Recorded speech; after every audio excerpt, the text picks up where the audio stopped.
Governor साहब उनको निकाला है, उन्होंने गलत किया है, ये बहुत गलत काम किया है इन्होंने कि उनकी रोजी रोटी छीन ली है। अगर उनकी रोजी रोटी छीन ली, अब उनके बच्चे कहाँ जाएंगे, वो कैसे बचेंगे? उनकी माँ बीमार है, बाप बीमार है, कैसे उनका इलाज होगा? ये गलत पॉलिसी है।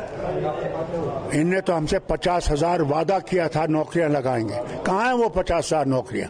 उसके बजाय नौकरियां लगाने के बजाय लोगों को निकाल रहे हैं जो साल से नौकरियों में लगे हुए हैं। ये गलत है और गवर्नमेंट को इससे बाज रहना करते रहेंगे तो मिलिटेंसी को ये दुका नहीं सकेंगे, ये और बढ़ जाएगी और इनके लिए और मुसीबतें पैदा हो जाए। अभी हमसे कोई बात हुई नहीं उनकी कि कब आ रहे हैं, कब बात करना चाहते हैं, कोई भी मुझे ऐसा मसवदा नहीं आया है। चाहते हैं जनाब कि हम मुसलमान डिवाइड हो जाएं और वो अपना घोड़ा चला सकें।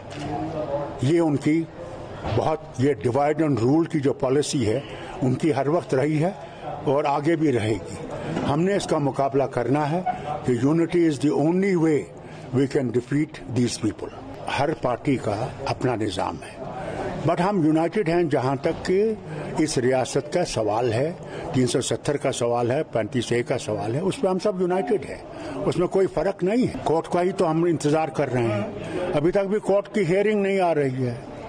क्या करें बताइए? हम पत्थर तो नहीं मारते, बंदूक नहीं चलाते, गोले नहीं मारते हैं,